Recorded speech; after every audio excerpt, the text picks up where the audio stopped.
Mercredi 9 mars, tout le monde avait les yeux rivés sur l'affrontement entre le Real Madrid et le PSG. Pour assister à ce huitième de finale retour de Ligue des Champions, Made in Foot s'est rendu au BAP, bar sportif logé en plein milieu du 11e arrondissement de Paris.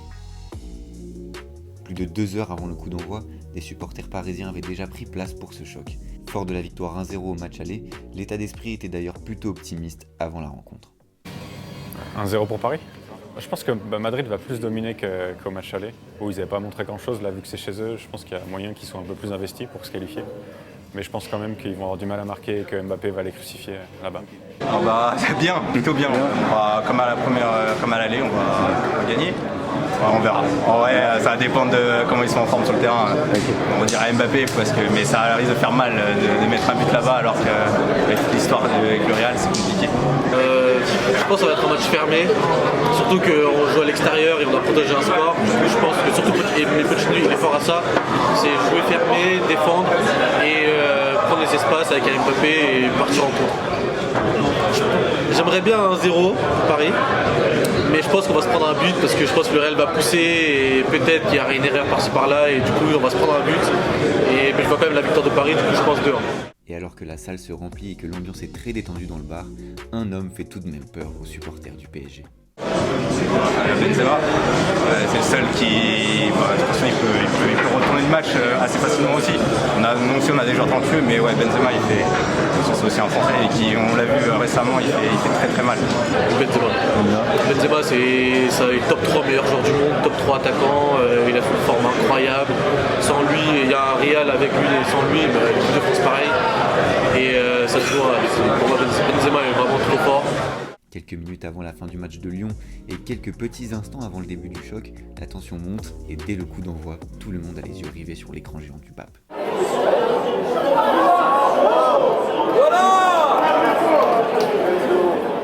Rapidement, les premiers frissons provoqués par les attaques parisiennes traversent le bar.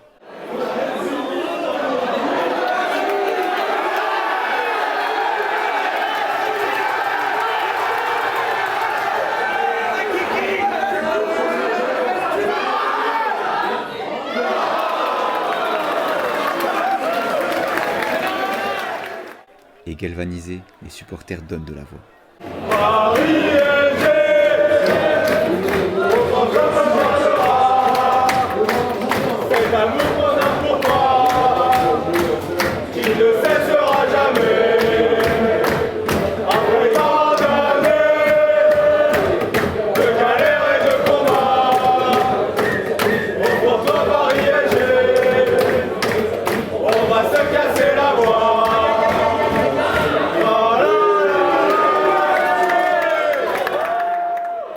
Et à la demi-heure de jeu, le BAP croit célébrer le premier but parisien, finalement annulé pour un hors-jeu de Nuno Mendes.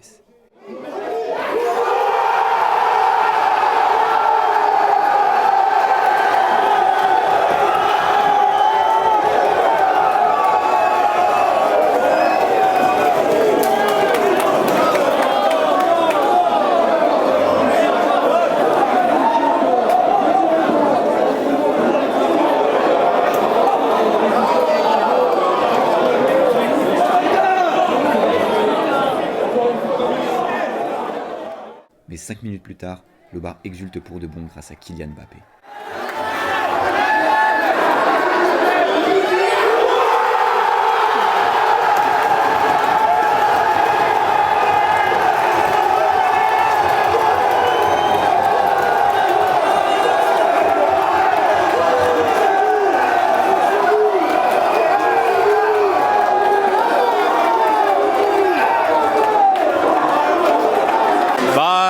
Il est toujours aussi précis, hein.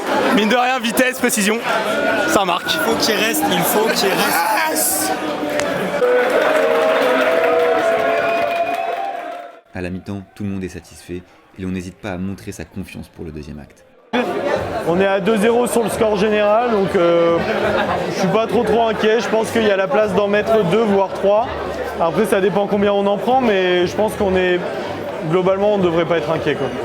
C'est vraiment le but qui va être vraiment la chose marquante de la première mi-temps, parce que c'est ce qui va nous faire gagner, qui va être décisif à la fin. Après j'ai vu aucun joueur une mauvaise action, ou attendre un joueur qui soit en dessous de ses performances. Je pense que tout le monde a très bien joué jusque-là et donc que du positif avant la deuxième mi-temps, quoi. Au retour des vestiaires, Kylian Mbappé ne passe pas loin de leur donner raison, mais son but est de nouveau annulé pour une position de hors-jeu.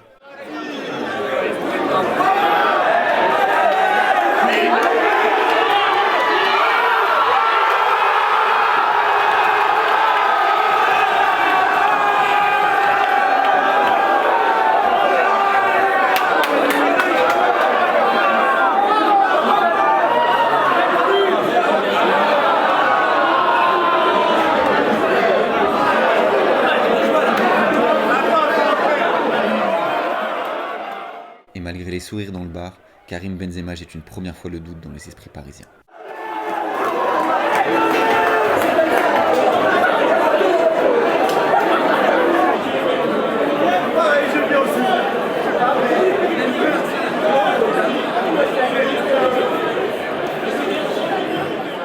Un partout, puis 2-1 pour le Real Madrid. Les vieux démons du PSG semblent ressurgir et la confiance laisse place à l'anxiété.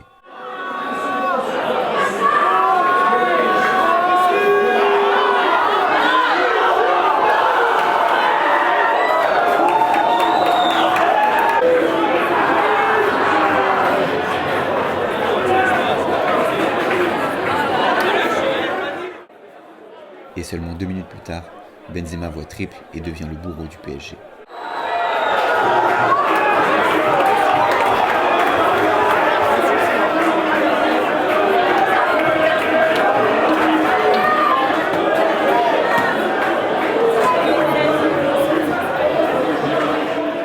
Après ce troisième but, les visages sont marqués comme assommés par ce coup de poignard de l'attaquant français.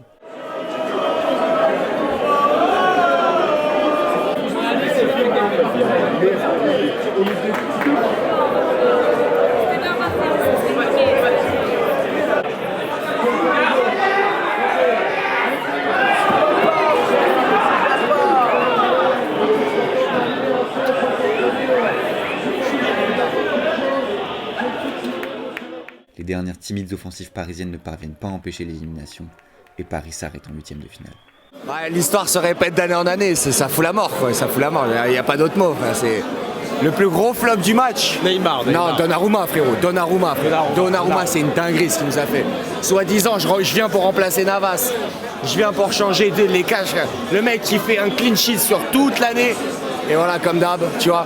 On avait Buffon, c'est la même histoire en 8e contre United. Maintenant, c'est Donnarumma qui refait la même histoire. Allez, c'est écrit. Paris est maudit. Bah, dégoûté, forcément. Il n'y a pas de réaction dans l'équipe. Ils prennent, après la bourre de Donnarumma, ils prennent 2 buts et ils n'arrivent pas à réagir. C'est dégoûté, quoi. C'est un sentiment assez similaire. On en parlait juste avant. On a l'impression qu'ils sont beaucoup plus forts. Et finalement, ils perdent le match tout seuls. Et dès qu'il y a une petite boulette qui se met dans l'engrenage, il n'y a plus rien qui va et ils n'y arrivent pas, quoi. Il y avait un joueur qui était au niveau, c'était Mbappé. Et puis, à part ça, je sais pas quoi dire. Une grande déception ce soir parce que c'est peut-être la dernière fois qu'on a Mbappé, qui est vraiment un joueur exceptionnel. Du coup, je pense que tous les supporters ici présents pensaient vraiment que c'était ce soir ou jamais, cette Ligue des Champions ou jamais. On aime ce club, mais là on se dit vraiment il y a des problèmes, quoi. On comprend pas, l'incompréhension générale. Je sais pas si ça rend de gros flop. Après c'est vrai que Messi, je pense que quand il est arrivé au club, on s'attendait vraiment à ce qu'il change la donne. Et peut-être une petite déception par rapport à ça. Mbappé, voilà, il a fait le taf, tout ça, mais sinon pas de vraie déception, juste peut-être on s'est déjà vu gagner peut-être, tu vois.